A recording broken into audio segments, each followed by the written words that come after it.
Superman has only one power. Superman doesn't have flight, strength, and invulnerability as separate abilities. The theory says he has one power: tactile telekinesis. John Byrne proposed this in the 1980s to explain comic book physics. How does Superman lift a cruise ship without it collapsing? His bioelectric field holds every atom together. The 2025 House of Brainiac event confirmed Superboy possesses tactile telekinesis because his DNA couldn't replicate full Kryptonian physiology. DC writers now officially use TTK to explain how Superman extends invulnerability to his suit and why he can fly. Fans note this makes Superman's catch scenes make sense. He's not just grabbing falling objects, he's psychically stabilizing their molecular structure. So the theory sees Superman as essentially a telekinetic who thinks he's just strong.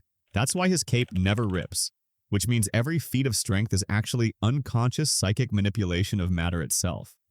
The government created most metahumans. Most accidental metahumans were actually government experiments. The Superman theory claims the US created heroes and villains to dominate global politics. First proposed in Doomsday Clock, it suggested characters like Firestorm and Metamorpho weren't accidents. Mark Waid's New History of the DC Universe, released June 2025, officially moved this from conspiracy to canon. In current 2026 continuity, the government ran a superhuman arms race program. Fans point out the timing is suspicious. Most metahuman origins happened during Cold War tensions. The theory argues random lab accidents don't create perfectly balanced power sets. Given that the absolute DC tone embraces political cynicism, this conspiracy now defines how readers view origin stories. Supporters say it explains why so many accidents happened in America versus other nations. So characters like Firestorm are now viewed through a darker, more manipulative lens. The factual pieces line up with documented Black Ops programs. Every Darkseid is just a shadow. The Darkseid that battles the Justice League isn't the real one. He's too massive for reality itself, so he sends avatars into our dimension. Grant Morrison's Final Crisis confirmed this. True form Darkseid exists outside the 52 Earths. Fans noticed his power level fluctuates wildly. Sometimes Superman knocks him out, other times he's a multiversal threat. The theory claims these inconsistencies prove we're fighting projections, not the genuine article. The February 2026 DC KO event centers on true-form Darkseid attempting to collapse the absolute universe. Given that there's only one Darkseid across infinite realities, every death is meaningless. Supporters point out he always returns because killing an avatar does nothing to the source. The idea is that Darkseid is fundamentally unkillable. You can't fight what exists beyond space-time, which feels way too precise to explain 40 years of continuity errors. This is now 100% official canon. The Joker knows he's in a comic. The Joker isn't insane, he has super sanity. The theory argues he knows he exists in a fictional medium that reboots every few years. Arkham Asylum, a serious house on Sirius Earth, suggested he reinvents himself to cope with universal resets. This explains his radical transformations from harmless prankster in the 1950s to brutal serial killer in the 1980s. Fans believe he breaks the fourth wall like Deadpool, but subtly. He doesn't address readers. He just understands narrative rules. The theory sees the Joker as the only character who grasps that Batman can never actually win permanently, because the status quo always returns. Grant Morrison and Scott Snyder have leaned heavily into this meta-awareness in their runs. Given that he's died and returned countless times without explanation, super sanity provides elegant justification. So the Joker's chaos isn't madness, it's lucidity in a universe governed by editorial mandates. That's not coincidence. It's terrifying cosmic awareness disguised as insanity. Alfred facilitated Batman's creation. Alfred didn't just raise Bruce Wayne, he engineered Batman. The theory claims Alfred, with his MI6 background, either allowed the Wayne murders or knew the Court of Owls targeted them, but chose inaction for Gotham's greater good. Batman. Pennyworth R.I.P. portrayed Alfred's role as tactical and manipulative rather than purely parental. The Absolute Batman series from 2024 to 2025 deepens this interpretation significantly. Fans note Alfred had the skills to prevent Thomas and Martha's deaths, but didn't intervene. The 2026 DC Next Level initiative explores Shadow Alfred, who secretly funded Batman's rogues gallery to keep Bruce sharp and focused. Supporters argue this adds Shakespearean tragedy. Alfred created Gotham's greatest protector by orchestrating its greatest trauma. The theory suggests every villain Bruce fights is indirectly Alfred's design to maintain the Dark Knight's edge. So Alfred isn't the loyal butler, he's the puppet master, which transforms their relationship into calculated manipulation disguised as familial love. This theory resonates particularly with older audiences seeking complex moral ambiguity. Batman is actually insane. The theory argues Bruce Wayne is genuinely mentally ill, not a vigilante genius. Witnessing his parents' murder caused severe PTSD and dissociative identity disorder.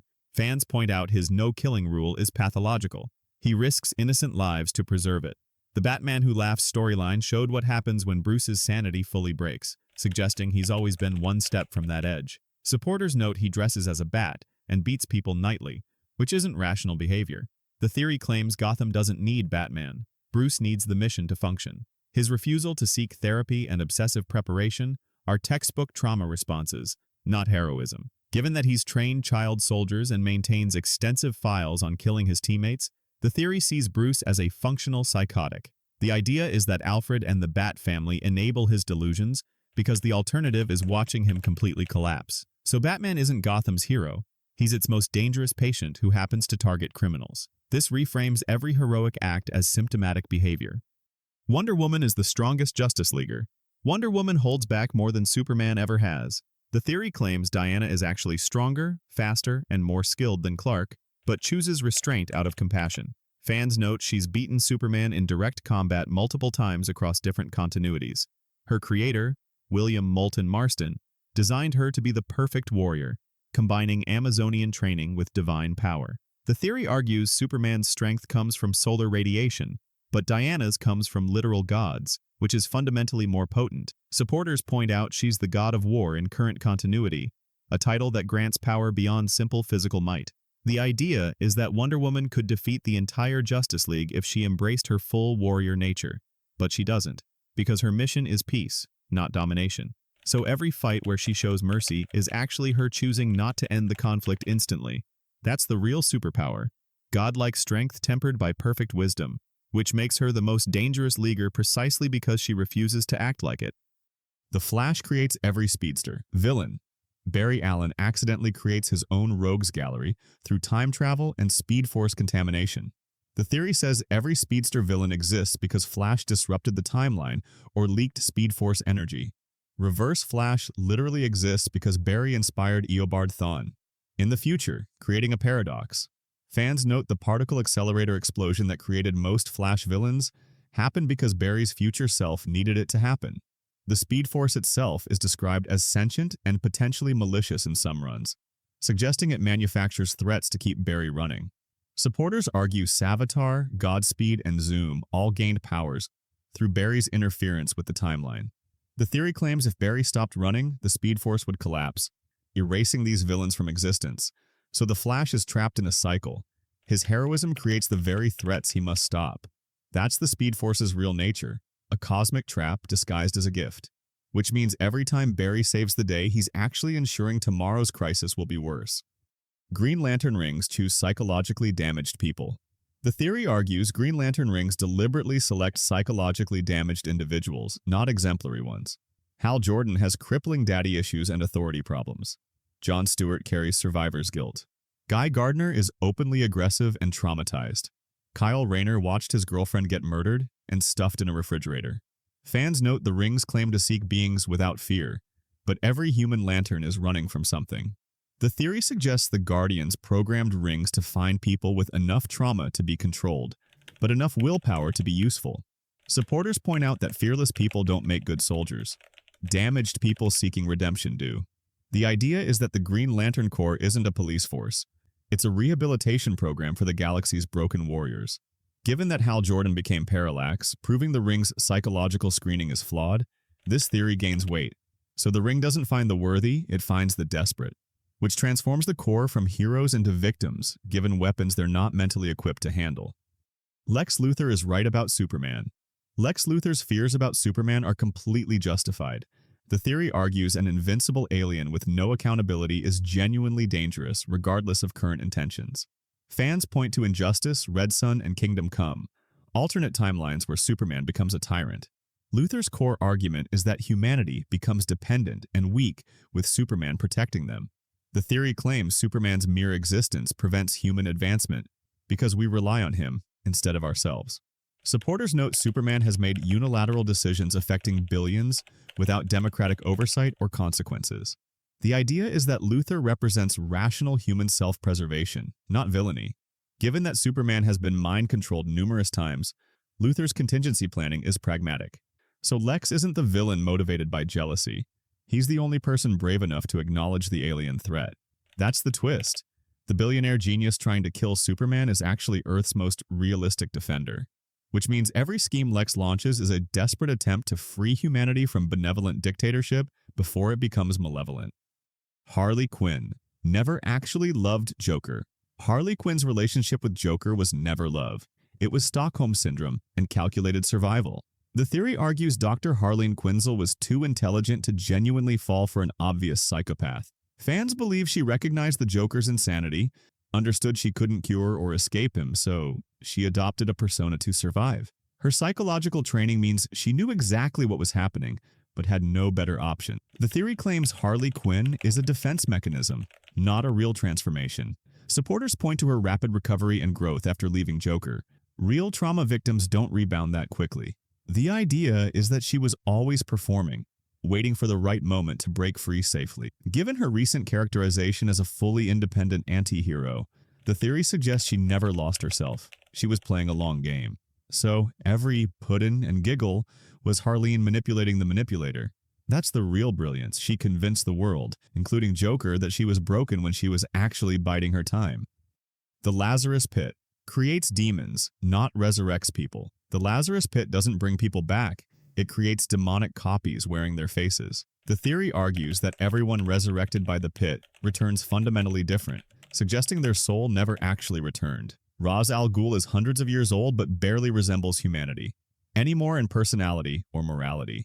Jason Todd came back violent and vengeful, the complete opposite of his Robin personality. Fans note every Lazarus resurrection causes pit madness, a rage-filled psychosis that suggests demonic possession, not psychological trauma. The theory claims the pit is a gateway to hell, and what crawls out is a demon wearing memories like a costume. Supporters point out that Ra's has used the pit countless times and is now basically immortal.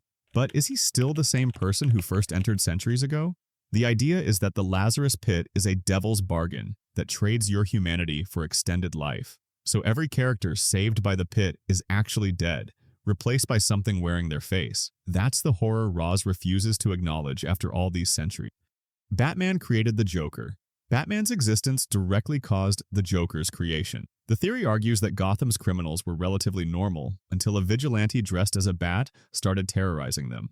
The Killing Joke shows the Joker's origin as a failed comedian pushed to crime by desperation. Then Batman appeared and terrified him into permanent insanity. Fans point out that most of Batman's rogues gallery didn't exist before he did, suggesting his presence escalated Gotham's crime from organized to theatrical. The theory claims criminals had to become super to compete with a superhero, creating an arms race of insanity. Supporters note Joker himself has stated he sees Batman as his true creator and purpose. The idea is that without Batman's terrifying methods, the Joker would have remained a small-time crook or gotten legitimate help. So Batman's war on crime manufactured the exact threat he wanted to prevent. That's the tragedy. Every life the Joker takes is indirectly Batman's fault, which means Gotham would be safer if Bruce Wayne had chosen therapy instead of becoming a vigilante. Aquaman is the most powerful Justice Leaguer.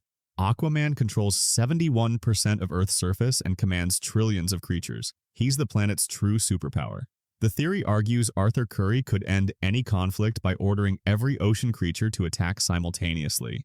Fans note he can mentally control blue whales, giant squids, and ancient sea monsters that dwarf anything on land. The theory claims he chooses diplomacy because unleashing the ocean would cause ecological collapse, but the option always exists. Supporters point out Aquaman is king of Atlantis, a civilization more technologically advanced than surface nations with superior magic and weapons. The idea is that he allows land dwellers to pretend they're in charge while he actually controls most of the planet's resources and military power. Given that tsunamis, hurricanes, and floods are already devastating, imagine if Aquaman directed ocean fury with strategic intelligence. So he's not the joke character. He's the Justice League member showing the most restraint. That's the real power, choosing not to drown civilization when you absolutely could. The multiverse exists. Because of Barry Allen's mistakes, the DC multiverse wasn't natural. Barry Allen shattered reality and created 52 Earths. The theory argues Flashpoint wasn't the first time Barry broke the timeline. It was just the most visible. Crisis on Infinite Earths originally collapsed the multiverse into one Earth, but Barry's constant time travel and Speed Force abuse fractured it again. Fans point out that the New 52 reboot happened immediately after Flashpoint, suggesting Barry literally recreated the multiverse through timeline corruption.